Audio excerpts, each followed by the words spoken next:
Well, hello, good evening, and welcome to the CADENHEAD'S Amateur Dramantics Society tasting. And tonight I'm going to taste a couple of lowland whiskies from Auchentoshan. We have the Auchentoshan Triple Wood from the distillery, bottled at 43%, and a Cadenhead's Auchentoshan 1992 23-year-old, bottled at 45.2%, which has been in an ex-bourbon barrel for 23 years. And it's from their authentic collection. Auchentoshan Distillery is in the Scottish Lowlands on the banks of the Clyde, and it's one of the few Scottish distilleries that triple distills its whiskies. And it was built in 1800 by John Bulloch, who named it Duntocher. After Duntocher went bankrupt in 1822, his son took over the business and registered the Auchentoshan distillery in 1823. And from then on, Auchentoshan was a legal whisky distillery. The official date of foundation is therefore 1823, and there's no legal records of production before then. Over the centuries, Auchentoshan changed hands frequently. More recently, the distillery was sold to the Japanese Suntory Group. And an important milestone for the distillery was 1869, when the owner pioneered the single malt production of Auchentoshan at a time when the blend industry was dominant. And Auchentoshan Distillery is in the glen between the Kilpatrick Hills and the River Clyde, just north of Glasgow. The clear spring water from Loch Cochno on the Kilpatrick Hills is used for distillation. The annual production of 1.5 million litres of alcohol is quite high for a distillery that does not supply to the blend industry. It's very proud of its triple distillation process, and it's thought that Auchentoshan adopted the triple distillation process to introduce an Irish style of whisky to the Irish immigrant population that was coming to Glasgow during the 19th century. And it's used triple distillation since 1823, and it's been officially documented. An engineer named Thorne sold an intermediate still to the distillery in that year. The wash still has a capacity of 17,500 litres, but is usually only filled with up to 16,500 litres to split the previously produced wash of about 33,000 litres into two runs. The process continues in the intermediate still, which holds 8,200 litres, and the first part produced here then goes back into the spirit still with a capacity of 11,500 litres. The second part goes back into the intermediate still and is distilled again together with the next batch from the wash still. The raw spirit produced in the spirit still, the core, is one of the highest in the single malt range with an alcohol content of 81%. All the stills are steam heated to ensure consistent quality with a controlled heating system. And for their size, all three pot stills are quite tall and are constricted above the outlet of the pot. And the line arm is very interesting. It appears completely leveled out. So theoretically, half of the condensed spirit in the line arm should flow back into the still, and the other half into the spirit receiver. Auchentoshan sources its malt from the major malt houses, Only unpeated malt is used, which suits the light distillery character. It has 7 washbacks in use, 4 made from ordinary Douglas fir and 3 from stainless steel. The fermentation time of 62 hours is rather longer than usual, resulting in fruitier citrus and apple flavours, but without losing the malt character. Auchentoshan has 3 dunnage warehouses where the casks are 2 to 3 rows above each other, and 2 racked warehouses where they are also stacked higher. Uh, Guests can visit one of the dunnage warehouses where only Auchentoshan casks are stored. This warehouse was rebuilt in 1948 after being almost destroyed in a bombing in 1941. Bourbon barrels are mainly used for maturation, but some bottlings are also combinations of different types of sherry and wine casks. And there's also experiments at Auchentoshan, such as the Auchentoshan Virgin Oak release, which was matured in fresh American oak casks. And following the old lowland tradition, all Auchentoshan whiskies are triple distilled. And triple distillation removes the last remnants of fusel oils and other unwanted flavours from the whisky. And you'll therefore very rarely get a sharp, edgy whisky from Auchentoshan. It has an extensive standard range and many whiskies. The core range essentially comprises the American oak, the 12-year-old, and the 3-wood. And its distillery character can be described as soft and quiet. It's not uncommon for Auchentoshan to use sherry or wine casks to bring the whisky a little more to the sweet side.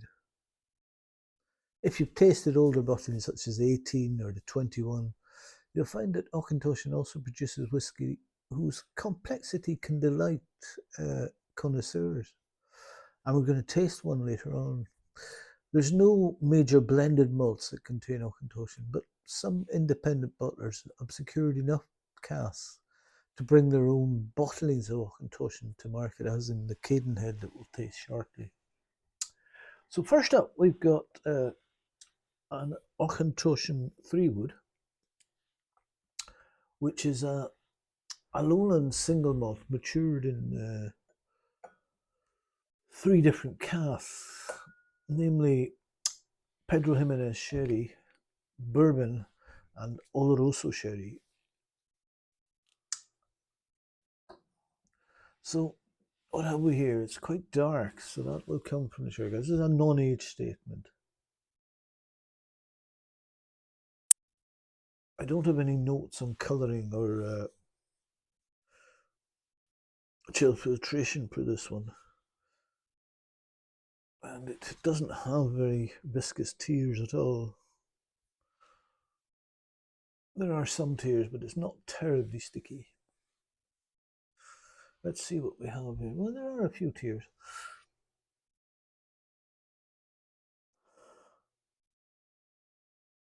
And it's stewed fruit. Sherry, toffee, and there's almost a rum-like quality. And notes of Baz Armagnac, old Baz Armagnac. There's a heavy sweet woodiness, musty oak, a few dates and figs hiding in there, and a sort of leatheriness. And there's that sort of shag tobacco, pipe tobacco. And there's a gummy, tapey note, which is there. Plasters. It smells a bit dusty. Sandalwood, toasted nuts, sweet, syrupy PX sherry, vanilla, raisins, caramel. herbal and grassy with cinnamon. It's very volatile and very pleasant. Sweet sherry aromas, lots of dark berries, and there's milk chocolate, powdered sweet soluble cocoa. I love a good sherry whiskey, but this isn't what I was expecting at all. It's almost like cognac, pure cognac, and something of a high class, like XO class.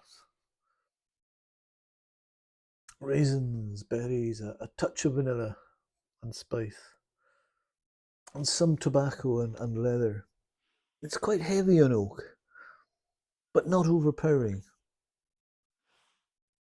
But you know what? Where is the malt? I can't find any distinct whiskey notes in this. It's a very nice nose, but it's not exactly a Scottish malt whiskey note per se. Try them out.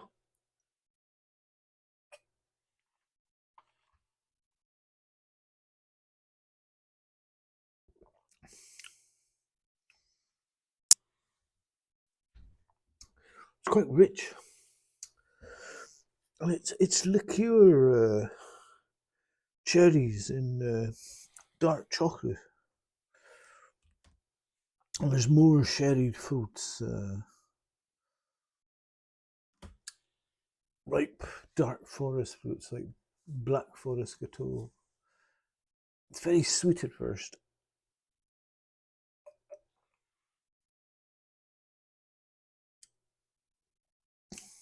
and then you get the wooden club hitting.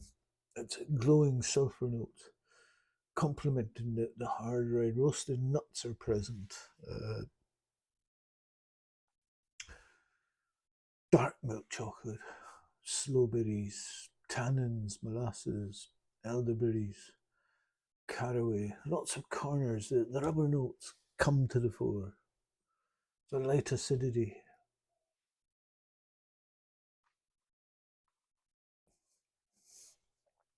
Light acidity, berries, raisins, caramel, spicy chocolate, leather, oak tannins, and there's some red and dark fruit.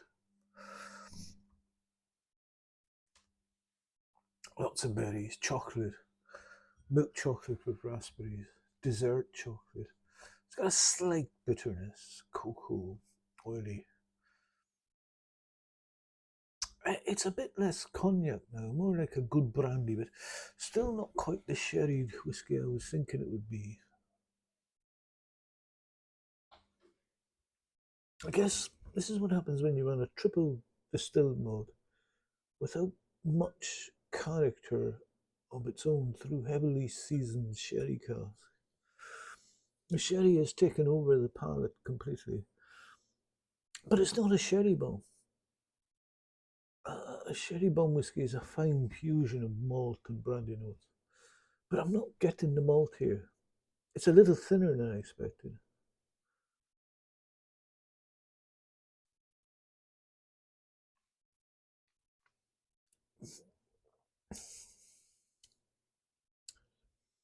But the finish is superb. It's led by thick dark treacle and toffee notes. And chewy wooden notes, balanced with a green fruit edge. Just about medium length, black tea, deep oak. There's a mineral saltiness. It's a bit unround and biting. Musty, earthy, tan leather, light vanilla. And the mucous membranes groan. And you get that woody sulphuriness remaining.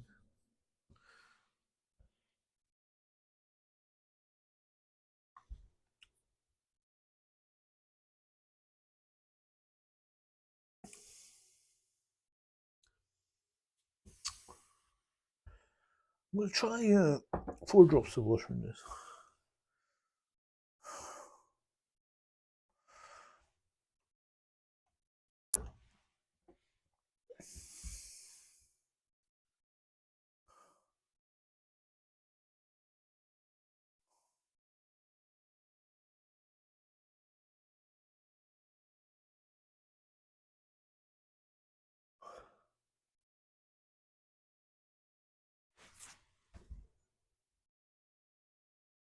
And you get more of the leather, raisins, berries, and the vanilla. And the oak is not overpowering, but again, where is the malt? I'm not finding any maltiness in this at all. Trying to, well,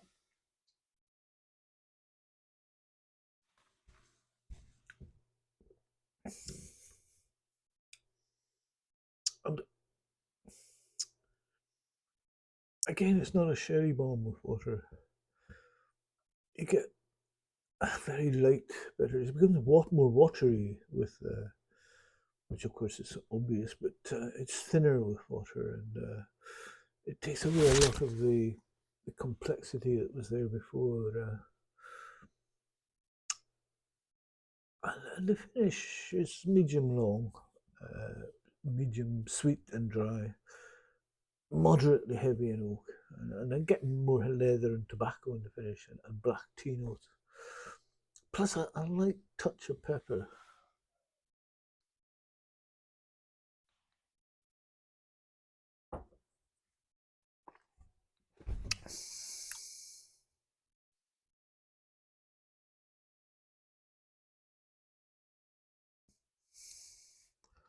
It's a classic sherry finish, minus the malt, which is nowhere to be found. But you know, on the whole, it's a damn good bang for your buck single malt, with a lot of cherry cask influence. And and due to Auchentoshan's light distillery character, the cask shines through even more than it would with a more powerful distillate. I'm going to cleanse my palate with a Nairn's mini oak cake.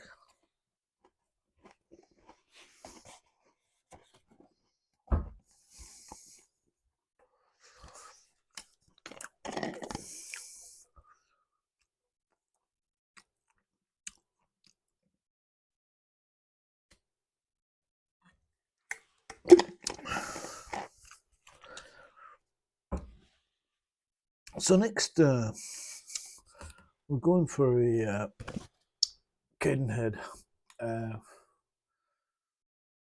It's a single cask bottling from Cadenhead's, distilled in 1992 and put into an ex-bourbon barrel and bottled in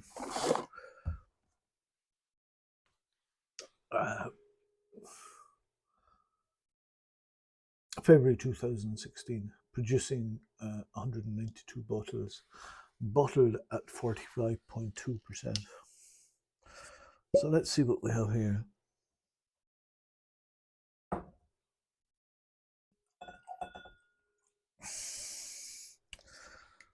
So this has been 23 years in the cask.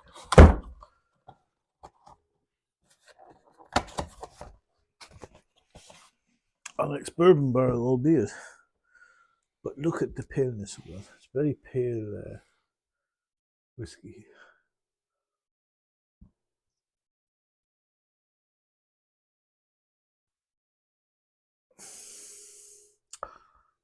And, you know,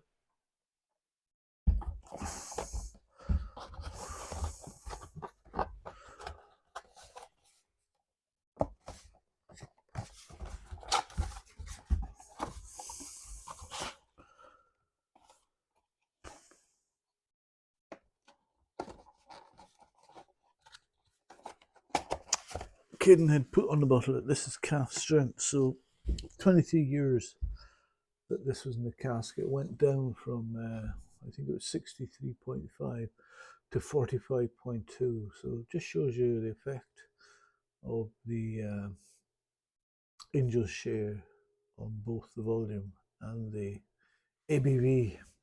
And there's massive tiers in this. Let's see what we have.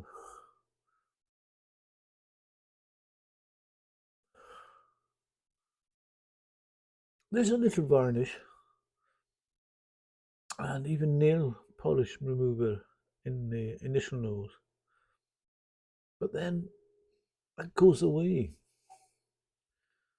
You got more grapefruit, limoncello, and there's a most pleasant mineral side to this, like Raman limoncello. Just a faint soapy touch in the background, and then you get the bonbons and marshmallows before it starts to become rather grassier and a bit sharper, more mossy and fresh walnuts, which I enjoy just as much as mineral notes.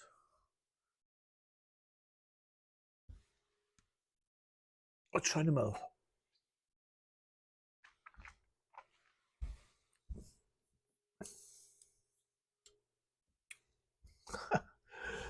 It's a little unusual with leather, patchouli, and perhaps pomegranate juice. There's a note that's a little weird, but I tend to like it. It's a colourful and mint chewing gum.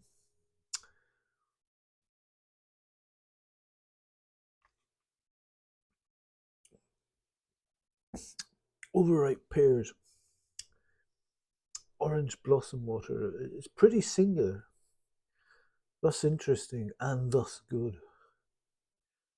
It's like ethanol flavoured with candies. It's not unpleasant. It's maybe not totally malt whiskey. Is that only the triple distillation? Citrus fruits of the creation, plus half an overripe apple and half a banana, and a touch of smoked tea behind that.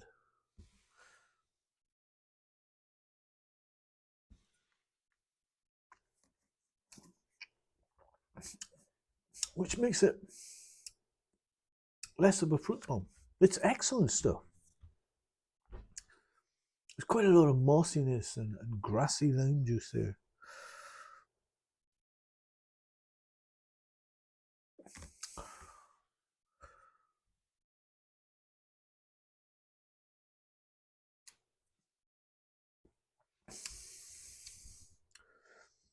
And the finish is a little short with some unusual notes. It's a fruit that's not common in Western countries. Uh, it's loquat. And then it gets grassier again.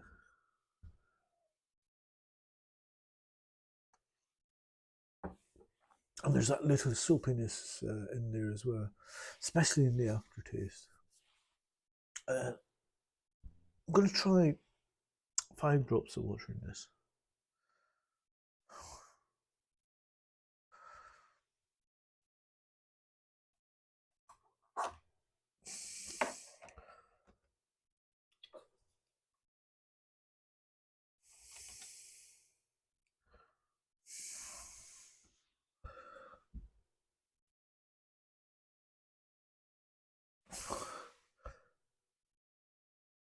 And there's a lovely Scotch mist in it.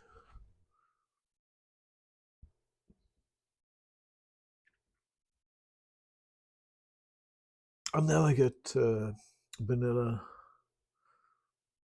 moss, and it's like a multivitamin juice.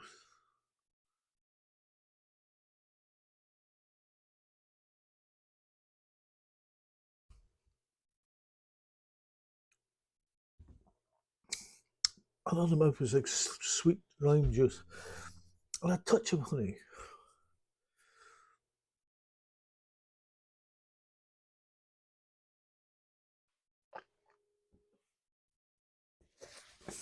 And the finish lingers into a creosote, dry black pepper, citrusy oaky finish. There's some good fun to be had with this rather unusual whiskey. And seriously, it's very good. Um, you know, looking back in these two Auchentoshan's, I think I had a prejudice against Auchentoshan before these two. I don't generally turn to lowland whiskies for my top shelf. And I always thought and considered Auchentoshan would be a bit lightweight for my own taste. And these are quite lightweight.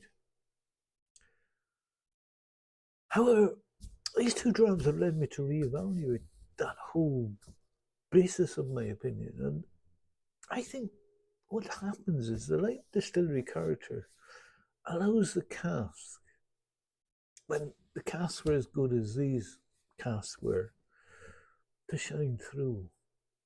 I would say search out Auchentoshan,